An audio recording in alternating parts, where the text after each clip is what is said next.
আমরা যখন গ্যাসের গতিতত্ত্ব নিয়ে আলোচনা করছিলাম তখন একজন বন্ধু একটা সমস্যা নিয়ে হাজির হলো।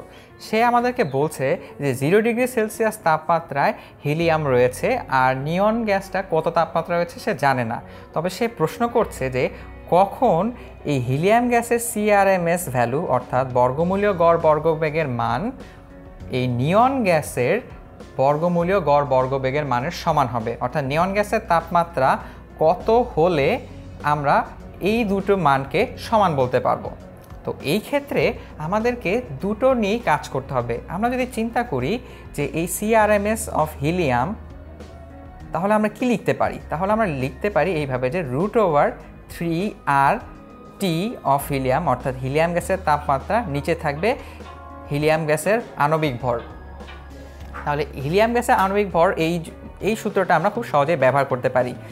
আবার দেখো এখানে কিন্তু তাপমাত্রাটা দেওয়া আছে হিলিয়াম গ্যাসের ক্ষেত্রে সেলসিয়াসে, তো এটাকে কেলভিনে নিতে গেলে আমাদের কি করতে হবে? 273 যোগ করে দিলেই হবে। তাহলে এটা হচ্ছে কেলভিনে হিলিয়াম গ্যাসের তাপমাত্রা। এখন চলো এইটার CRMS ভ্যালুর সূত্রটা লিখে ফেলি। CRMS অফ নিয়ন গ্যাস হবে √3RT of neon gas divide by M of neon gas, অর্থাৎ এইভাবে আমরা দুটো সম্পর্ক তৈরি করতে পারি। এখন দেখো বলা হয়েছে কোন তাপমাত্রায়, অর্থাৎ নিয়ন গ্যাসের তাপমাত্রা কত হলে এই দুটি সমান হবে। তো আমাদের তো প্রথমে এই দুটোকে সমান হিসাবে কল্পনা করতে হবে। চলো আমরা এটাকে সমান হিসাবে কল্পনা করি, অর্থাৎ CRMS of helium gas equals to CRMS of neon gas. তো এখন চলো এখানে মান বসিয়ে দিই, দুঃখিত, এখানে মান বসিয়ে দিই এইভাবে 3RT অফ, এখানে বসাবো হিলিয়াম গ্যাসের তাপমাত্রা আর এখানে বসাবো হিলিয়াম গ্যাসের আণবিক ভর, আর এখানে বসাবো 3RT, এখানে নিয়ন গ্যাসের তাপমাত্রা আর নিয়ন গ্যাসের আণবিক ভর। তো এই পর্যন্ত আমাদের সূত্র তৈরি। তো উভয় পক্ষকে বর্গ করি, বর্গ করলে থাকবে এইরকম 3RT অফ হিলিয়াম গ্যাস আর নিচে থাকবে এর আণবিক ভর একইভাবে, যা শুধু এখানে বর্গমূলটা উঠে যাবে। তাহলে দেখো উভয় পাশ থেকে কিন্তু আমরা 3R-কে বাদ দিতে পারি। তাহলে আমাদের সূত্রটা শেষ পর্যন্ত দাঁড়াচ্ছে এরকম THE of M of helium, temperature of neon আর অ্যাটমিক ম্যাস অফ নিয়ন। তো এইখান থেকে আমাদের জানার বিষয় হচ্ছে টেম্পারেচার অফ নিয়ন। সেটা কিভাবে করতে পারি?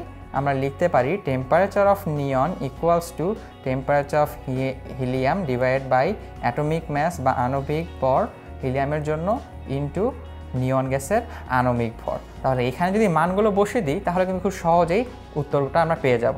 হিলিয়াম গ্যাসের তাপমাত্রা আমরা দেওয়াই আছে 273, আর হিলিয়াম গ্যাসের আণবিক ভর হচ্ছে 4। আবার ঠিক নিয়ন গ্যাসের আণবিক ভর হচ্ছে 20.17।